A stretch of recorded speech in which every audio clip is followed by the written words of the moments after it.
We're starting right into Yecheskel, where we left off. We're up to Perek Kafchet.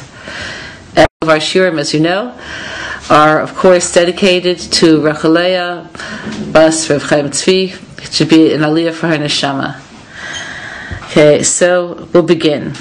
Vayhi devar Hashem elai lemor. Yecheskel says, Hashem spoke to me saying, Ben Adam, emor l'nagid sor, ko amar Hashem Elokim.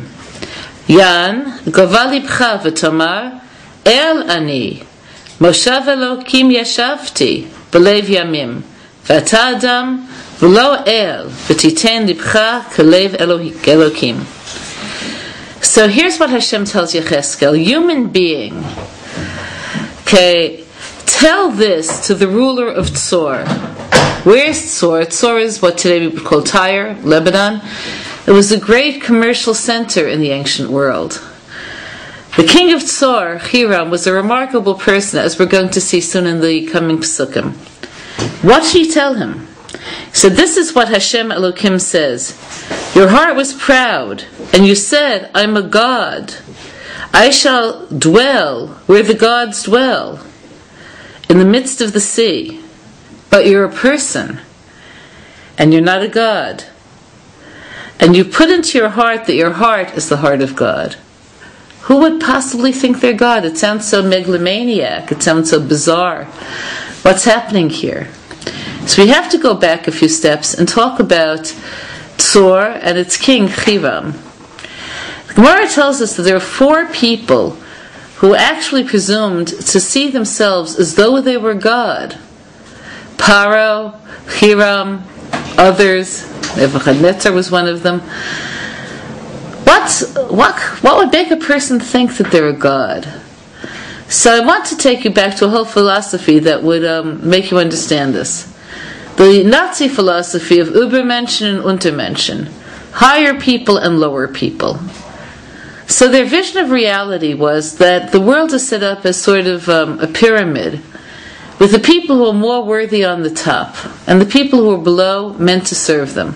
This is a reframe that we find also in some of Dostoevsky's books. Those of you who had to read Crime and Punishment when you were in high school will recall this, or The Gambler.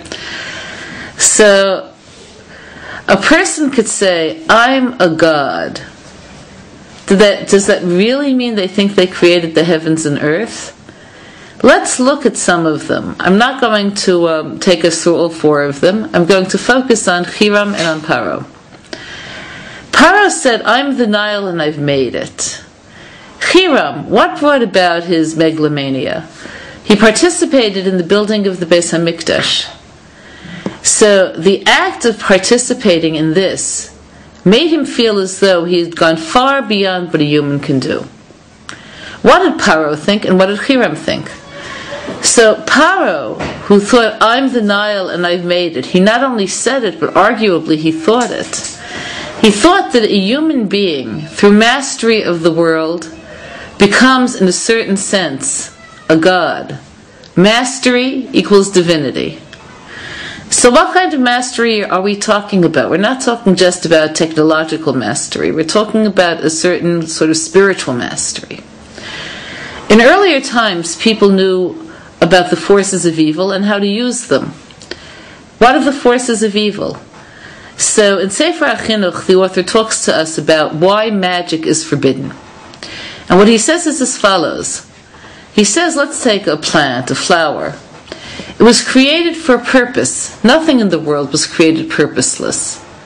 Its purpose in the end comes down to us, to the Jews, bringing lightness to a dark place, God to the world. Now you could say, look at all of nature, the cosmos, everything. All of this is for us. Doesn't that sound a little strange? All of this, like 1 billion Chinese, are for me here in Yerushalayim. What are we talking about? So when we go back to the creation story, what we find, and I want you to hear this carefully, it says Hashem created time. Time. The entire measurable progression of change. For what purpose? It says Hashem made them ma'orot, lotot, liyamim shanim otot u'moadim, for days, years, for signs and festivals. Meaning the purpose of creating a world in which time could be measured and to create seasonal differences is in order that we could see signs of God's presence and be aware of the times that are more auspicious for Moed, for sort of meeting with Him, which is what Moed means. It's all... So that means every moment has a different spiritual force, and the Moedim are times in which this kind of meeting is possible. So it means time. Do you realize what I'm saying? The time, not just the sun and the moon. Everything in the cosmos relates to the gravitational fields between one planet and another, which is what makes it possible for the sun to be here, the moon to be there.